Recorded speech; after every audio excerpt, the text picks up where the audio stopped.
when Black people enter white spaces, there will be ignorance and there will be conflict. And I'm sorry that you don't want to see that in the Sex and the City reboot, because it makes you feel bad and you wish we could just have all these actors of color and nobody says anything about race.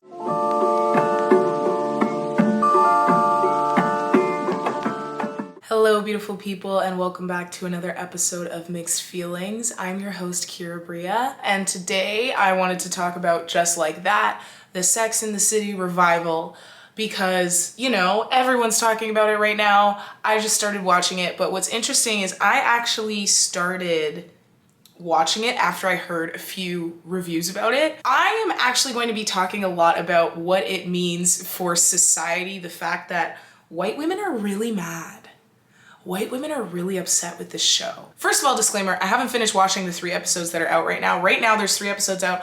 I've watched like 1 and most of the second one, so like 1.5. I want to tell you the criticisms I heard about it before I watched it and then get into it. Obviously, if you don't know, you know what Sex and the City is, right? Sex and the City, I think the first episode came out in 1998. I have seen the whole thing, so I can talk about this. I think I watched it for the first time in the pandemic, actually. Thoroughly enjoyed. Obviously, there's a few things that didn't age well just because it was early 2000s. But, so, okay. One of the things that I keep hearing from the podcasts that I listened to that were talking about this were Girls Gotta Eat, Telling Everybody Everything with Catherine Ryan, and then I've also just seen a multitude of like white women talking about this via social media. So that's, when I say they were saying, that's who I'm talking about. Okay, so particularly Girls Gotta Eat, I was listening to their episode today as I was walking to the chiropractor, and one of the things they really were harping on was like this manufactured wokeness, and the fact that they've made the characters, they said that they did them dirty because they made the characters seem way too ignorant, way more ignorant than these women would have been. I'm quoting, by the way, these aren't my thoughts, I'm quoting. They said they were way more ignorant than these characters would have been, and they did these women a disservice by making them seem like they can't be in a room with a Black person. And what else did they say? Oh, they said it feels like they froze these women in 1998 or 2000, whenever the show started, and then plopped them into 2021 with no context. Now, when I tell you I was actually very offended, and I love Girls Gotta Eat, but they did not hit the nail on the head with this one. They actually offended me, to be fair, because when I started watching the show, and I saw experiences that I have been through just a couple years back. Like what happened with so there's this scene where Miranda, she's going to college to get her master's in human rights, and she accidentally sits in the professor's seat. Then she gets told to move. Then when the professor comes in, she says, "Oh, you're not supposed to sit there. That's where the professor sits." And the professor goes, "I am the professor." And Miranda goes, "Oh, but your braids. I didn't know you were the professor because on your picture on the website, you don't have braids." And then she goes into this, she just puts her foot in her mouth several times, says a bunch of things that just make her seem like a Karen. And they Girls Gotta Eat referenced that scene, and they made it sound outrageous, ridiculous, something that could never happen. And I'm sitting here watching something that happened to me recently. And I'm like, oh, y'all thought this was too outrageous to put on television. And I'm gonna tell you why that offends me. Because the fact that so I'm gonna just get into it. The reason that so many white women hate this show is because it shows them their pre-pandemic selves. It shows them the version of themselves before BLM, before the pandemic, before everybody put on their woke hats and put BLM in their bio. And it reminds a lot of white women of who they used to be. And they're embarrassed. Because when I watch it, I don't think, wow, this is so outrageous. They're forcing wokeness. I think, yeah, that's really realistic because that happened to me a couple years ago. And the fact that white women are all over the internet saying they would not be that ignorant. I don't know what world you're living in because this shit happens to us every day. And so for you to come on here and say, oh, it's hyper, they've been over exaggerated, blah, blah, blah, blah, blah. It's actually not your place to say what's over exaggerated racism. It's not your place to say what's an over exaggerated microaggression. It's not your place because guess what? You are not the one who experiences the microaggressions and the racism. So you probably wouldn't know. And so it probably would seem extreme to you. And this goes along, again, I just watched the scene where Miranda really overreacts to the security asking the professor for her ID. And again, I guess white women watch this and think, oh my God, that's so much. But me, being someone who has experienced both racism with white women around and things that could be perceived as racism with white women around, I'm the first to tell you, they be doing that. They be overreacting. They be hyper exaggerating situations because they don't understand and they're trying to. And for that, again, to be made to seem unrealistic and outrageous is an erasure of my experience. And so how about the white women who don't have these experiences stop coming on the internet and saying that they're over-exaggerated and irrelevant and instead consider the idea that it seems outrageous to you because you've never experienced it. I would like that. I would like that. Honestly, when I watched this show, I was really disappointed in Girls Gotta Eat. I have to be honest. And they're my favorite podcast, you guys. Like they're one of my favorite for sure. And the thing that it reminded me of too was, okay, and I'll get to that later. The thing that it reminded me of was the fact that during BLM, Raina, who is one of the podcast hosts, was talking shit about the riots and saying, you know, riots are unnecessary. I believe in justice, but that's not the way to do it. And she got checked. She got checked not just by Ashley, but by a bunch of people. And she, you know, she understood, she learned, she grew. That's all fine and well and good. But that just goes to show, like, your pre-pandemic self was probably saying some crazy stuff. And so now for white women, and again, it's not just them that I've seen say this. It's like on Twitter, everywhere. White women in general seem to be very focused on the fact that these women are being made to seem extra ignorant without considering that that is how they are being perceived by people of color. And without considering that these things actually happen to people of color. Like, it's so crazy to me and laughable the fact that white women watched this and went, oh my God, that's ridiculous. And I watched it and went, oh yeah, that happened to me. Can we just ruminate for a second on how messed up that is? Don't talk about racial experiences and level them on a scale of 1 to 10 of what you think is believable and what is not, unless you're Black or a person of color. I don't need you to assess how realistic something is that has to do with race unless you have a race that is oppressed. I think something that really bothers me about this situation is the way, like, okay, even again on Girls Gotta Eat, they were talking about why can't you just have more inclusive characters but not do all of this? So do you know what happens when first of all, the term inclusive characters is messed up. That's not a thing. A person can't be inclusive. Just because I have Blackness within me doesn't make me an inclusive person. You can be inclusive and you can include people of color, but I don't have an inclusive identity. And that disconnect that I just mentioned is the exact reason why I'm like, y'all want more credit than you deserve. You think you're woker than you are. You say things that are offensive and you don't even know why, and then you complain about why is there ignorance on my television? Because that's who you are. And the reason it bothers you is because it reminds you of you.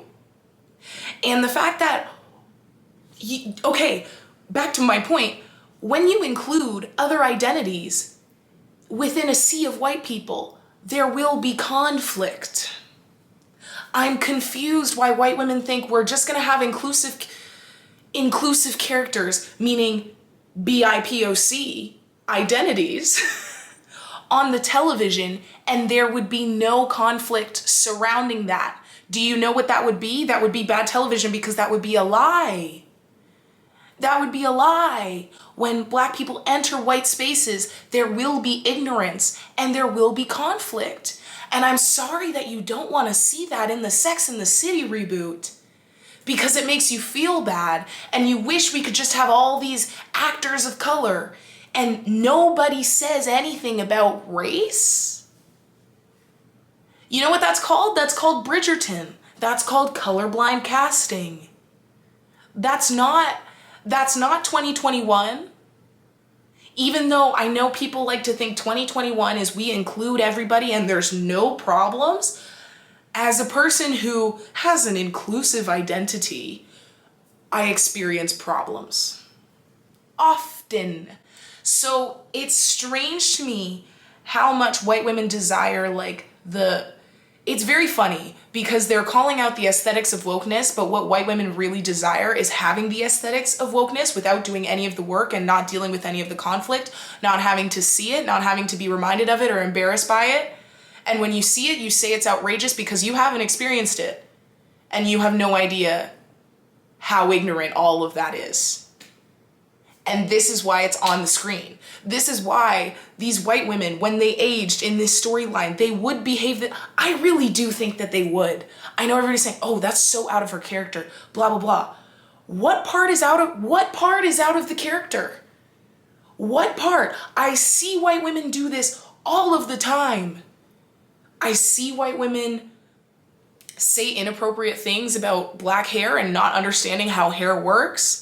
Trust me, I've seen that my entire life. I see white women who overcompensate because they've realized they've been racially ignorant and then they start to put their foot in their mouth, or they overcompensate in a situation that is not that big of a deal and they start getting freaked out about it and call racism, even if it might not be racism, or even if it is racism, they still are way more outraged than the Black person is. You will see this 100% of the time. When a Black person experiences racism and tells their white friends, the white friends are the ones who seem more outraged, because for us, it's expected and it's an experience that we've had. So it's just part of the dynamics of the world that we experience and we have to navigate on a daily basis. I don't need you to explode yelling and crying. I don't need that from you. I understand it's probably shocking to you because you don't have to deal with it. And again, the shock factor is why white women are uncomfortable when they watch this, because subconsciously, I don't know if they know that there's some truth to it, or subconsciously they know that they've done that in the past. But that's where the shock comes from, because I'm going to tell you right now, women of color, people of color are not watching that scene and being like, wow, they really overdid that. It's only white women. It's only white women. And that's why it's nasty to me, because the fact that white women have the ability to call ignorance that they see on television over exaggerated, I can't get over it. I'm really angry. I'm actually very angry.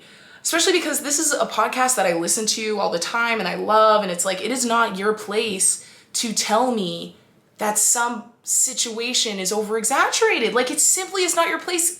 Oh my God, take several steps away from that place. Leave that to us. Leave that to us. I will tell you if something seems over exaggerated.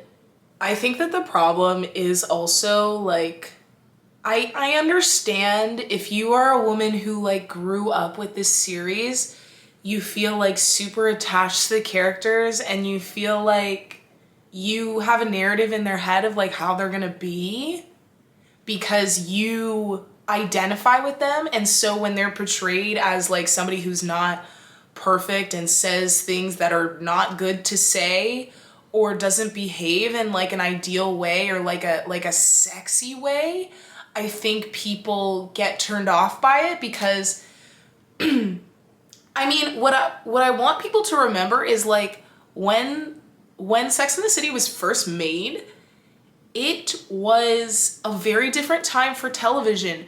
you weren't showing as much of like the unsexiness. Like it's like Carrie would mess up, but she would still be glamorous. And I feel like in this one, I'm gonna be honest with you, I've watched an episode and a half and I don't hate it, like for any reason yet. I actually don't hate it. Do I think that they're trying to pack in a lot of like diversity content? Yeah. Do I think that that's usually a bit awkward for a show that used to be ultra white? Yeah. I think you see the same thing happen with Gossip Girl. I think you see the same thing happen with a lot of these reboots or even some new shows that try to like be with the times, and it can be a little bit awkward, especially if it's a remake of something that was whitey white. But I think it's super unrealistic and stupid and ignorant to pretend like you can have your cake and eat it too, meaning as white women to pretend that you can start having, I can't even call that anymore because it's an embarrassment, to start having more diversity in a show and see people with different skin tones other than white and expect there to not be conflict that makes the white people look bad. Because if we're being realistic, if we're being in the real world, if we're being real raw, that's not happening. You can't have a situation, you take a group of white women who have known each other for years, 20, 30 years, whatever, and you think that you're just gonna bring in a diverse cast and it can just make them look even better because there's brown and black people behind them. Touch grass, because go kick rocks, for real. For real, for real. The desire to have like a perfect, non-conflict television show that includes all these different races and ethnicities is like super unrealistic. And I know that white women just want the ability to like watch TV and have themselves not look ignorant, I guess. And I understand the sentiment, but guess what? There's years and years and years and years and years of material before somebody even, I'm pretty light, but somebody as dark as me was even allowed to be the main character. So if you want to watch your non-problematic television where the white women look woke and not ignorant and don't say anything racially stupid, go watch the first Sex and the City, where they didn't call that out and they didn't know anything about it and they didn't care to bring in very many characters of color. Or watch any movie made before 20 years ago ever. There's plenty of unproblematic content there. But the outrage that white women have at this show showing the problems, showing the problematic nature of white women, and then them calling it outrageous as if I don't have to go through this shit every day, is ridiculous to me, and that is not your call to make. Not at all. Not at all. The other thing, this is like super niche. This part that I'm about to mention is super niche, but I figure if you make it to this far in the video, you actually might care what I have to say. So, and again, I'm not like trying to like hate on Girls Gotta Eat, but also I'm kind of mad at them right now for like the ignorance. That's what I'm saying. White women want to give themselves credit before credit is due. You want to see television that includes all ethnicities without white women being problematic and ignorant when you're even being ignorant in your assessment of there being too much ignorance in this show. Anyway, okay, so if you are me, meaning if you follow similar people that I follow, which is like, I follow Girls Gotta Eat, I follow Chelsea Handler, I follow Call Her Daddy, which is a conversation for another day, because I know a lot of y'all hate that show. Okay, so there was a situation in the summer where Chelsea Handler came on Girls Gotta Eat, and I remember listening to it because I was in the kitchen. I remember right there. Do you ever think about something you heard and you like literally remember exactly where you were and exactly what you were doing? I was in my kitchen and I remember hearing this part because they interviewed her and the interview seemed awkward.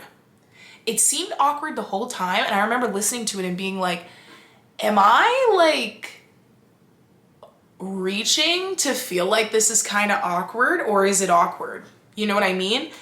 And then they started asking her like all of these sex questions in a very like pushy way, a way that wasn't, you could tell that they like had written out their questions on the sheet, and their questions were based on, I think, who she used to be. Maybe I'm pretty young, so I didn't follow Chelsea Handler in the beginning of her career because I wasn't really alive, or I might have been alive, but I was really young. I don't really know. I don't know when her career was, to be honest with you. I follow her later career. And I guess she used to be, I mean, I understand that she's raunchy, but maybe she used to be more raunchy. And they were asking her so many questions, like very explicit questions, and she just was not into it, and she was not really having it. And I really felt that that vibe was kind of the whole interview, that they were asking her questions that maybe her older self would have more resonated with, but this version of herself wasn't really they wanted her life to be different, because they kept asking her about her sex life, and she was like, no, I don't really do that. No, I don't really do this. No, I'm not really into that. They were asking, I don't remember, but they were asking, are you into this? Are you into that? Are you into this? What's the craziest thing you ever done? And she was like, what is this? You know what I mean? Like, she was very much like, what do you guys want me to say?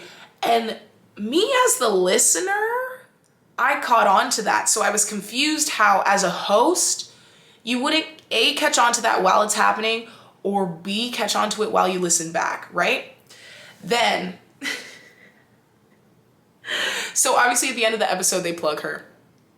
And then she, on her podcast, says that she had like, I don't remember what words she said, but she had an awkward interview with these girls like a week ago, and they were asking her all these things about sex.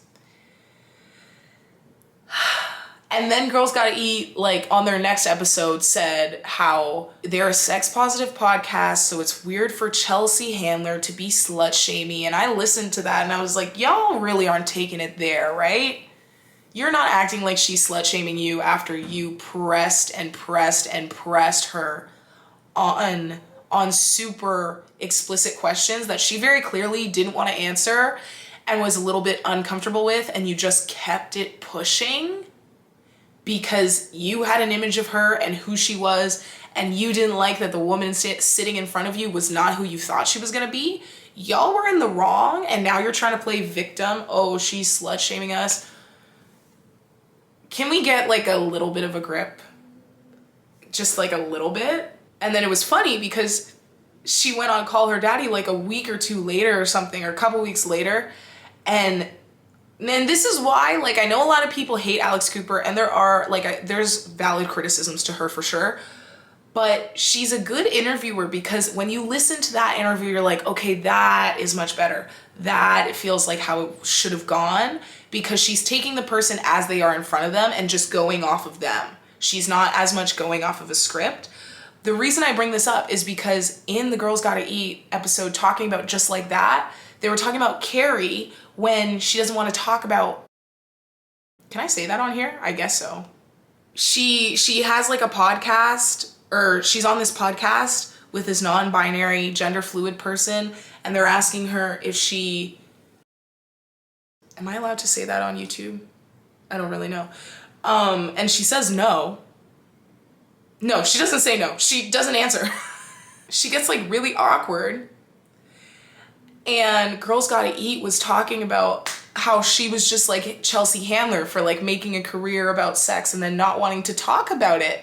And I was like, that was a low blow. And that's not fair. I personally, when I heard that, I was like, oh, that's not fair.